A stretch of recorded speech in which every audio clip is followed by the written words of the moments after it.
So, a few days ago now, geez, this is 2 days ago now. 2 days ago now, the Indiana Fever had a practice and they invited Dan Hughes, a former WNBA head coach.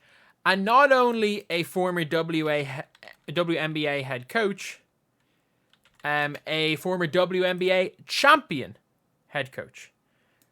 Like, Dan Hughes, as far as basketball coaching is concerned, is somebody that coached the Seattle Storm with Breanna Steward. She coached the Storm, or say, Jesus, not she. He coached the Storm. I'm getting pronouns mixed up at this stage. He coached the Storm to championships in 2018 and in 2020 with, obviously, Stewie. That team had Stewie, it had Jewel Lloyd, it had Sue Bird. It was a really, really good team. And the guy has also coached like the San Antonio Stars for years. He coached the Cleveland Rockers. So he coached in the WNBA for a long, long time, basically from 1999 to 2021, effectively the whole way through. And lost in WNBA finals in 2008 with the Stars and won 2 championships. But he was there at the practice. And a lot of people are like, oh, Chrissy Sides is fired. I don't think she's not. She's just not going to be fired anytime soon. No wonder Lynn Dunn was sitting on the floor. They're on her neck. Eyebrows are raised. The franchise is taking stuff seriously. Led the Storm to their 3rd championship in his 1st season. Oh, Christy, what's this about? Some type of consultancy role? Yeah, that's what I think it is.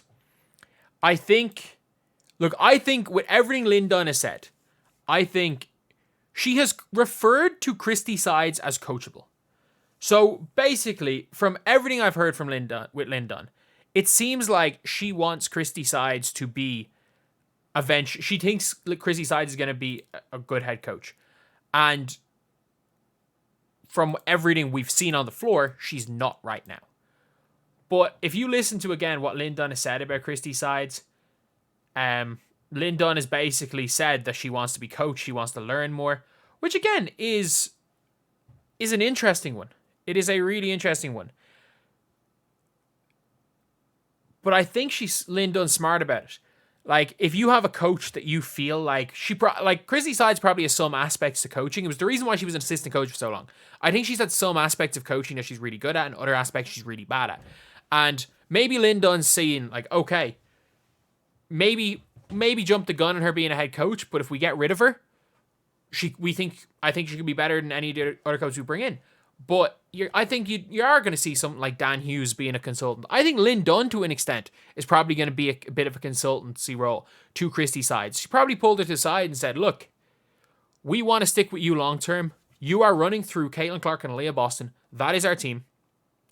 You're going to coach them. You're going to have to figure out how to coach those 2 players together. And as long as you're able to do that, and the team continues to succeed, this is your job. Which you can see in some interviews, the way Christy Sides is reacting, which I will make in a video later. But yeah, it is. So a lot of people are saying, is this a sign? Should I be reading into it? I'm even willing to entertain co-head coach. Get the all-star coach as a co-coach for the Fever final game of playoffs just so I can learn. I don't think she's ever been in the playoffs. I assume she surely she has as an assistant coach. But Lynn Dunn has connections to these old coaches, so it could be consultation.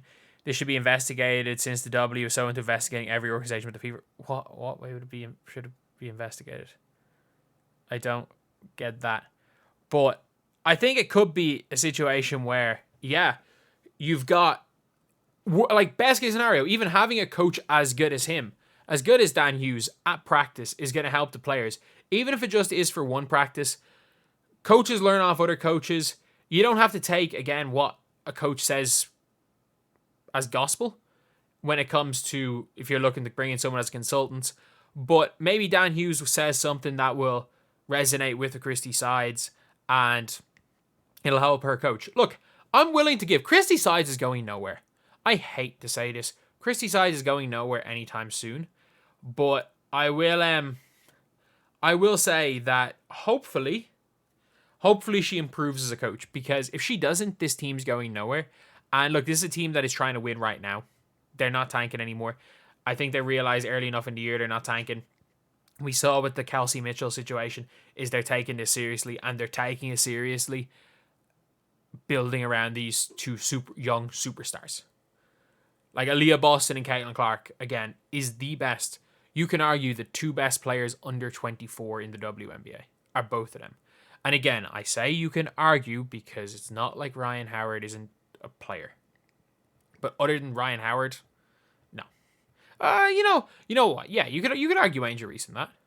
Yeah, I don't know why I said no. Like, you can argue Angel Reese in that. But for me, the two best are Caitlin Clark and Leah Boston, as far as young players are concerned. And the Fever need to build around them, because if you don't build around them, the coring rule is probably not going to exist. It's almost certainly not going to exist by the time the new CBA is there. And you have Aaliyah Boston under contract till 2026, I think, in our rookie deal. 1 year more as a restricted free agent. She might be gone. If you treat these rookies badly, or young players badly, they're gonna be gone. And they're gonna have long careers. You can keep them for 5, 6 years. And that's it. And the WNBA, look, we saw it with Elena Deladon. I'm pretty sure she was on her rookie deal when she asked to be traded from Chicago. If someone wants a trade, it tends to happen. It tends to happen in these leagues. The organizations, especially for star players, are not paying their players enough to really have that much power over them.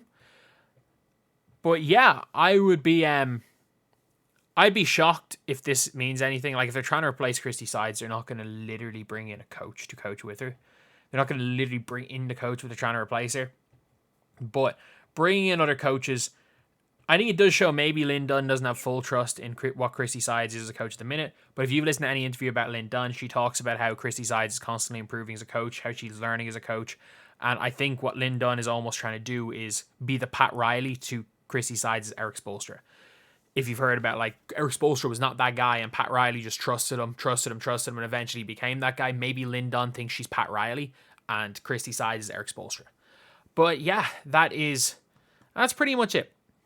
Let me know what you guys think. Look, I don't think they should have kept Christy Sides.